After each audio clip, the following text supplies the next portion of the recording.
Was this really just a sisterly sacrifice? Or did the Richardson family actually push Kat into a medical death trap? Seriously, think about that for a second, because things are getting absolutely wild in Fairmont Crest. We've been watching the drama build for weeks, but now we're at a point where we have to ask a really scary question. Is this the end for Kat Richardson? I know we all have our opinions on her, but no one saw this medical nightmare coming quite like this. Well, let's look at the facts first. After that massive tornado ripped through the country club, Eva Thomas was left fighting for her life. She needed a liver transplant, and fast. And who was the only match? Of course, it had to be Kat. The funny thing is, Kat was totally against it at first. She was scared, and honestly, can you blame her? But then her dad, Ted, basically went on an emotional guilt trip, begging his spoiled daughter to save her half-sister. It makes you wonder, did she really have a choice? Or was the weight of being black royalty just too much for her to say no? Now Monday rolls around and both sisters are under the knife at the same time. Ted is at the hospital looking like he hasn't slept in a week. He's talking to Shanice about how tough it is when both your kids are in surgery. But here's where the high-stakes drama really kicks in. While Eva's surgery seems like a total success, Kat's body starts failing her. Just as the family is trying to catch their breath, the medical staff starts sprinting into Kat's room. Can you imagine the sheer terror for Nicole and Ted, standing in that doorway, watching the doctors rush in to save their daughter? But wait, it gets even weirder. Spoilers tell us that Kat has a surreal or bizarre experience while she's in distress. Now, if you're a bookworm, you might know that there's a real-life author named Kat Richardson who writes about people moving between the world of the living and the dead. Is the show doing a little meta-nod here? Is Kat actually having a near-death vision? It feels like the writers are stripping away all her entitled layers by putting her through this spiritual crossroads. What do you think she's seeing in that fever dream? Is she seeing the person she's supposed to become, or is she facing the mistakes of her past? While all this life and death stuff is going down, the rest of the family is dealing with some pretty messy secrets of their own. Let's talk about Martin for a minute. He's Kat's brother, a congressman with huge ambitions. While his sisters are literally fighting to stay alive, he's checking his phone to see if he won his primary election. Talk about awkward timing, right? He's showing the results to his grandparents, Anita and Vernon, right as the code blue happens for Kat. I bet that win is going to feel pretty empty if he loses his sister in the process. And then there's the whole Dani and Bill situation. Remember that sizzling time they had in the elevator during the tornado? Well, the secret is leaking out like a broken pipe. Andre, Dani's husband, actually overhears her talking to Vanessa about cheating. You could literally feel the tension through the screen when he asks her how long he's been standing there. Do you think Dani can wiggle her way out of this one, or is her marriage officially on the rocks? Honestly, it feels like the storm outside was nothing compared to the storm hitting these relationships. So, is Kat really gone? The headlines are screaming Kat no more, but let's look at the clues for the end of the week. By Friday, June 26th, the spoilers say the family is actually celebrating their shared wins. One source even flat out says Kat is okay despite the health scare. So, it looks like she survives, but I don't think she's going to be the same person. This kind of trauma changes you. Maybe the spoiled girl we knew really is gone, and a new, more grounded Kat is taking her place. It's also worth mentioning that while all this is happening, Anita is dealing with her own battle against cancer. She has a major update with Dr. Bauer. And yes, that's a fun little Easter egg because the actress, Tamara Tooney, was on the show 24 with a character named Jack Bauer. It just goes to show that the writers are really layering this week with as much tension as possible. Between the transplant crisis, the election, and the cheating scandals, Garland Memorial is the place to be. But I want to hear from you. Do you think Ted and Nicole were totally out of line for pressuring Kat into the surgery? I mean, she was terrified, and now she's the one flatlining while Eva gets a second chance. Does that seem fair to you? And what do you make of Kat's bizarre experience? Do you think it's just a medical side effect or something more supernatural? Drop your theories in the comments because I really want to know what you're thinking about this Richardson family meltdown. Do you ever feel like your family only really loves you for what you can do for them? I mean, think about it. One day you're the spoiled princess of a wealthy gated community, and the next day, your own flesh and blood are looking at you like you're just a spare parts bin. That is exactly the nightmare Kat Richardson is living through right now on Beyond the Gates. We've all seen the headlines. Kat no more, a medical nightmare unfolds. It sounds like a horror movie, right? But for Kat, the horror started long before she ever saw a scalpel. It started with a family that decided her life was less important than her liver. So, how did we get here? How did the black royalty of Fairmont Crest turn into a group of people who basically bullied one of their own into a life-threatening surgery? You have to look at the pressure cooker this family has become since that massive tornado hit. Eva Thomas was dying. She needed a liver transplant immediately. And as the doctors started testing people, the results kept coming back negative. Ted wasn't a match. Leslie wasn't a match. One by one, the options vanished. And that's when the spotlight turned on Kat. Can you imagine that feeling? Knowing that everyone is staring at you, waiting for you to say yes to something that absolutely terrifies you? The funny thing is, the show labels Kat as spoiled and entitled. But is it really spoiled to be scared of a major medical procedure? I don't think so. Kat told her partner Tomas exactly how she felt. She was terrified. She knew the risks for the donor. This isn't like giving blood, folks. This is serious surgery. But her family didn't want to hear about her fear. They only wanted to hear a yes. Let's talk about Ted Richardson for a minute. He's a brilliant plastic surgeon. He knows better than anyone what the risks are. But instead of being a protective father, he became the lead guilt tripper. He showed up at the hospital looking stressed and tired. He used his own exhaustion as a weapon. He basically begged Kat to do this for him. Now ask yourself, when your dad, the man you look up to, tells you he's at his breaking point and only you can fix it, do you really have a choice? It feels more like emotional blackmail than a request, doesn't it? And then you have Martin. Oh, Martin. The congressman with the big dreams of being the first openly gay black president. While his sisters were literally facing death, he was checking his phone for election results. But before that, he was the one who really rode Kat hard while Eva was unconscious. He didn't use soft words. He used aggression. He forced her hand. Why? Because a family tragedy looks bad for a campaign, but a heroic sacrifice looks great on a flyer. It makes you wonder, was he worried about Eva, or was he just worried about his poll numbers? The psychological weight here is just heavy. Kat has always been the difficult one, the one who dismisses people. So, in the family's mind, this was her chance to finally be useful. It's like they were saying, "You've taken so much from us. Now it's time to give back." That is a lot of trauma to pack into one hospital room. Even the grandmother, Anita, got in on it. She's the legendary singer, the woman who worked for everything.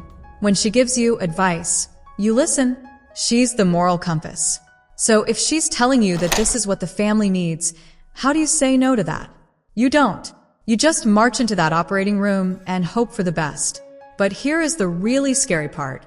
Monday, June 22nd hits. The surgery happens. Eva comes out of it looking better already. She's awake. She's recovering. But Kat flatlines. The doctors start rushing into her room.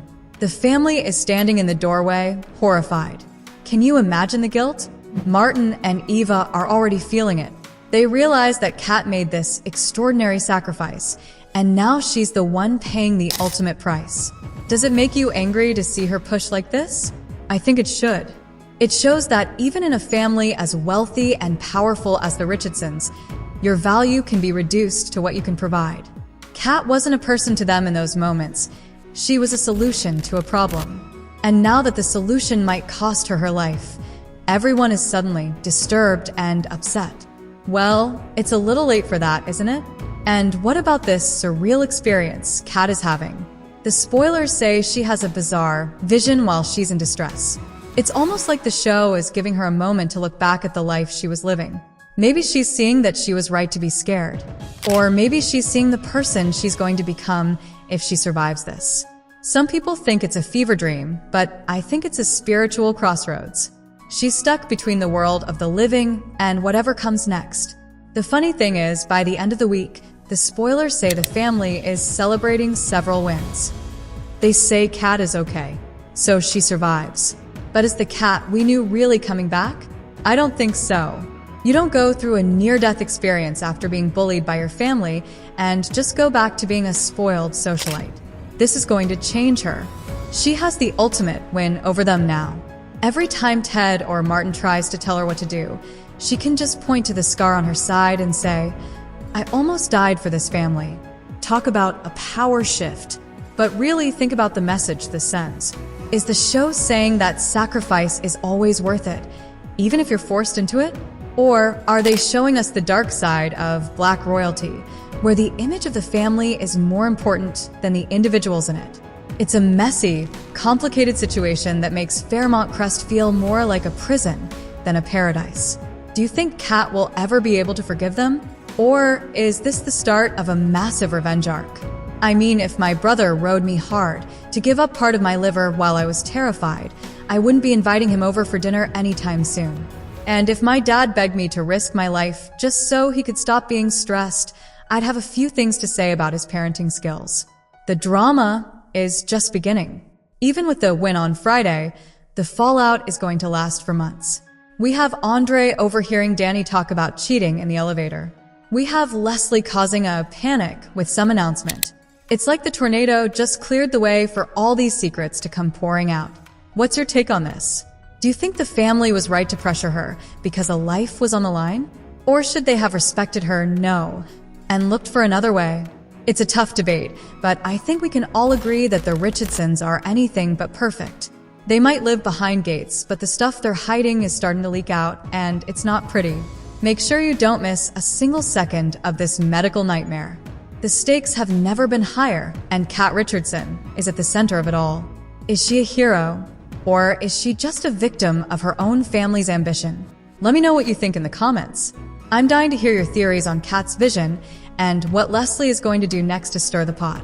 If you want to keep up with every twist and turn from Fairmont Crest, you've got to stay tuned. We've got more spoilers, more drama, and more deep dives into your favorite soap coming your way. Make sure you hit that subscribe button and ring the bell so you don't miss a single update on Kat's recovery or the fallout from Dani's elevator secret. Thanks for hanging out with me today, and I'll see you in the next one to talk about whatever Leslie Thomas does to cause a panic by the end of the week. The tension finally hits a breaking point on Monday, June 22nd, as both sisters are wheeled into the OR. The Richardson-Dupree family is sitting a vigil that feels more like a funeral. The irony is suffocating. They are all praying for the surgery to work, but the success is what nearly kills the daughter they claim to love more. You can see the exhaustion on Ted's face. He's realized too late that he might have traded his miracle for his mistake. The hospital hallway is where the family sins are laid bare. Every beeping monitor is a reminder of the pressure they put on Kat. The medical staff rushing into Kat's room while Eva recovers in peace is the ultimate "I told you so" that nobody wanted to hear. The family is now experiencing collective trauma, but notice how the focus shifts instantly from Kat's sacrifice to her dire situation. It proves they only appreciate her when she's at death's door. While Eva's surgery is a success, Kat falls into a fatal situation post-op. She ends up on a ventilator and can't breathe on her own. This is the nightmare scenario medical journals warn about. The healthy donor paying the ultimate price while the recipient thrives.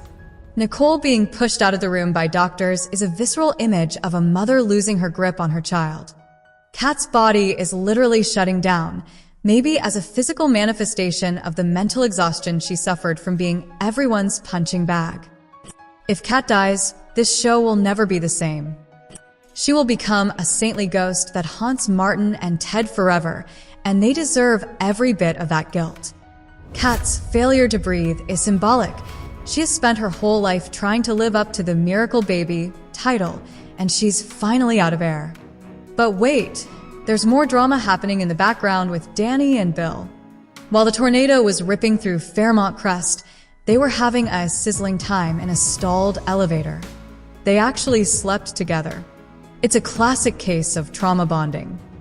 When you think the world is ending, your inhibitions vanish. But now that the sun is out, that impulsive night is a total nightmare. Dani is drowning in guilt and can't sleep. Her husband, Andre, thinks she's just traumatized by the storm, but she's actually haunted by Bill. She was so desperate to talk that she told Vanessa everything. That was a huge risk, and it's backfiring because Andre overheard them using the word cheating. Can you imagine the panic she felt? Then you have Bill, who is acting completely differently. He seems to be replaying the encounter in his head and looks happy about it. He's not subtle at all. He's becoming fixated on Dani, and his wife Hayley is starting to ask questions. She thinks the storm just shook him up, but Bill's inability to let go is going to blow this whole secret open. A moment of weakness turned into a life-altering betrayal.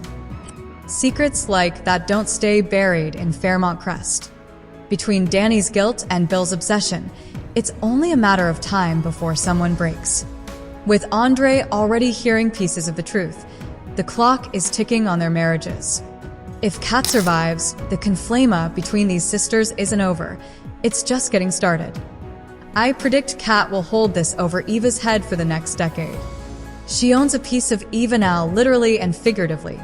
But if Leslie didn't confess, expect Kat to wake up with a level of rage that will make her previous behavior look like a tea party. There is even a theory that they might be twins. Some fans think the DNA testing for the transplant will show they are closer than half-sisters. If they share both parents, it blows the whole narrative wide open. Eva would have to accept that she risked herself for a sister who hated her. And Kat would have to learn to share. She won't be Daddy's only princess anymore. What do you think? Was Kat right to demand a confession from Leslie?